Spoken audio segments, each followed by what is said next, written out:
ఓ నమో శ్రీ లక్ష్మీ వెంకటేశ్వరాయ శ్రీ మహాగణాధిపతి నమ.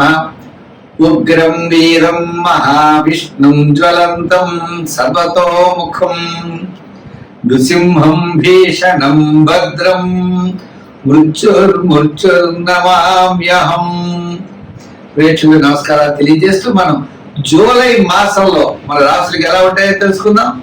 జూలై మాసంలో గ్రహాల యొక్క పరిస్థితి ఎలా ఉన్నది, ఏ గ్రహాలు ఎక్కడ ఉన్నాయి తెలుసుకుని మనం ఒక్కొక్క రాశి గురించి కూడా తెలుసుకుందాం. అయితే మరి జూలై మాసంలో గ్రహాలన్నీ ఎక్కడ ఉన్నాయా అంటే మిథున రాశిలోకి వచ్చేటప్పటికి గురుడు రవి మిథున రాశిలో ఉన్నారు. వృషభ రాశిలో శుక్రుడు ఉన్నాడు. మరి కర్కాటక రాశిలో బుధుడు, సింహ రాశిలో కేతువు, అంతేకాకుండా మరి కుజుడు కూడా సింహరాశిలోనే ఉన్నాడు.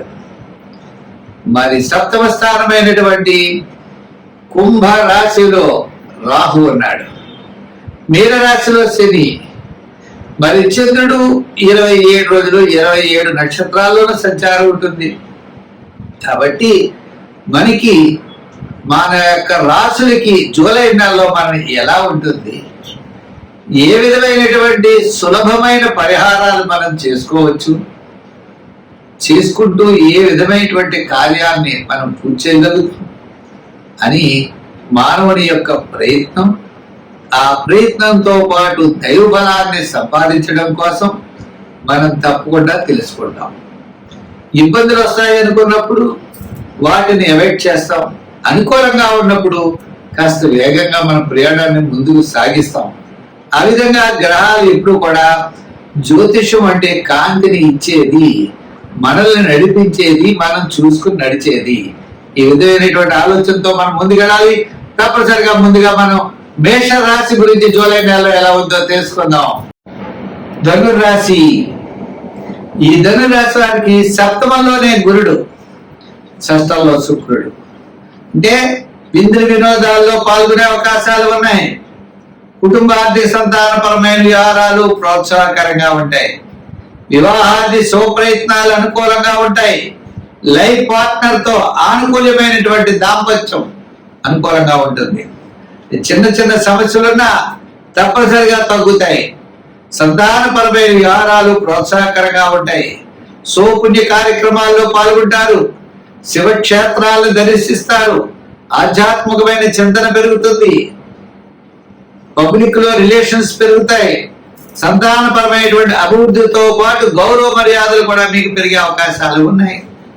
రాజకీయ పరంగా కాస్త గుర్తింపు ఉంటుంది. వృత్తుల పరంగా న్యాయవాదులు, వైద్యులు, కళారంగం వారు, చిన్న చిన్న వృత్తులు చేసే వారికి ఆర్థిక ప్రోత్సాహం ఉంటుంది. వ్యాపార పరంగా కూడా finance, general, kirana, medical, shares, IT రంగం వారికి, చేతి వృత్తి పని వారికి, మెడికల్, గృహోపకరణాల వారికి కాస్త అనుకూలంగా ఉన్నది. ఉన్నప్పటికీ శాటర్న్ అర్ధాష్టమ శని ప్రభావం కూడా మీకు ఉన్నది. ఎవరో ఏదో రకమైన ఇబ్బంది పెడుతూ ఉండడం, స్వల్పమైన సమస్యలు వస్తూ ఉండడం, ఒక పనికి ఒకసారి పెడితే ఆయన దొరకపోయి 3 సార్లు జరగడం, ఇటువంటి ఇబ్బందులు మీకు కనబడుతూ ఉంటాయి. అంచేత ఒక ప్రణాళిక లేకపోవడం అవ్వచ్చు, కొన్ని పనులు మీరు బద్దకించడం వల్ల అవ్వచ్చు, మీరు ఇన్ టైంలో కొన్ని పనులు చేయకపోవడం అవ్వచ్చు. ఇవన్నీ శాటర్న్ ప్రభావం వల్లనే కలుగుతాయి. మనం రాంగ్ రూట్ లో ప్రయాణం చేస్తే యాక్సిడెంట్లు అవుతాయి. అంచేత మనం కరెక్ట్ రూట్ లో వెళ్ళాలి. అంతేగాని శని ప్రభావం అనుకోకూడదు.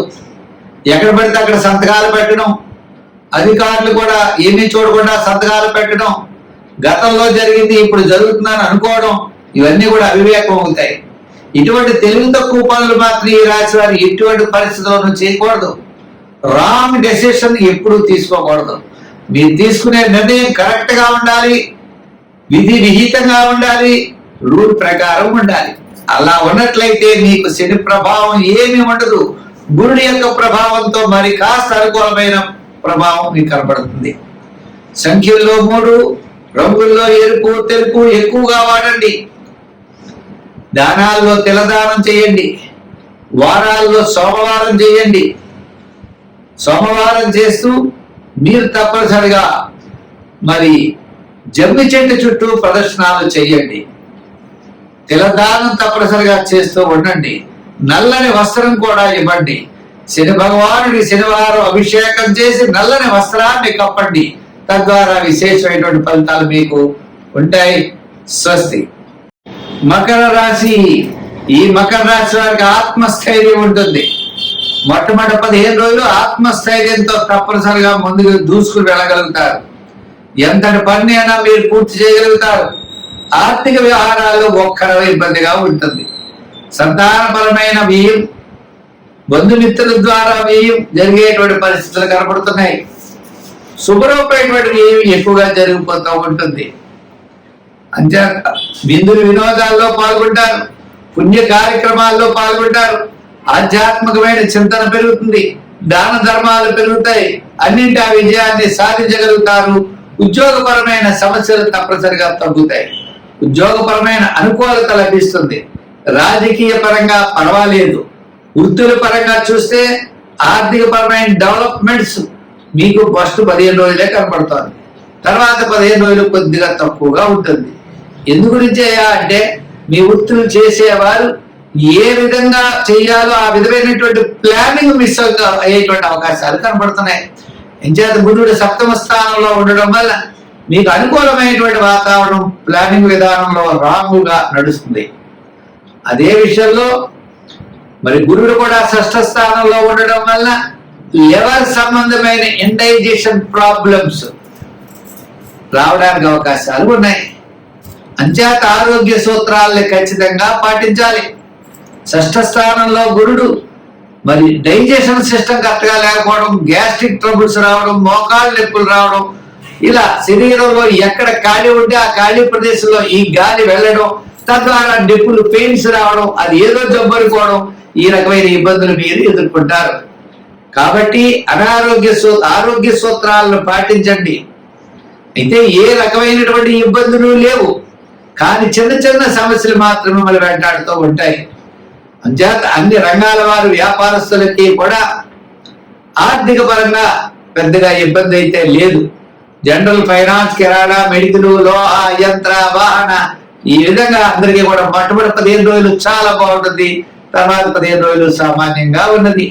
అయితే మరి ఏం చేయాలి అంటే గురుగ్రహ ప్రీతి కోసం శనగలను నానబెట్టి ఆ శనగల్ని మీరు గురువారం నాడు పంచండి.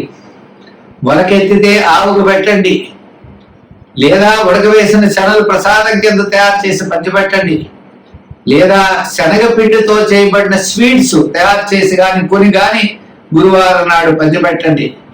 మీ గురువునకు, మీ కుల గురువునకు తప్పనిసరిగా పంచెల చాపు, కండువా ఆయన కట్టుకునేటువంటి దాన్ని అవకాశం ఉంటే దానం చేయండి. గురువుని తప్పనిసరిగా పూజించండి. తద్వారా మీకు విజయం అనేది లభిస్తుంది. ఆరోగ్యం మెరుగవుతుంది. స్వస్తి.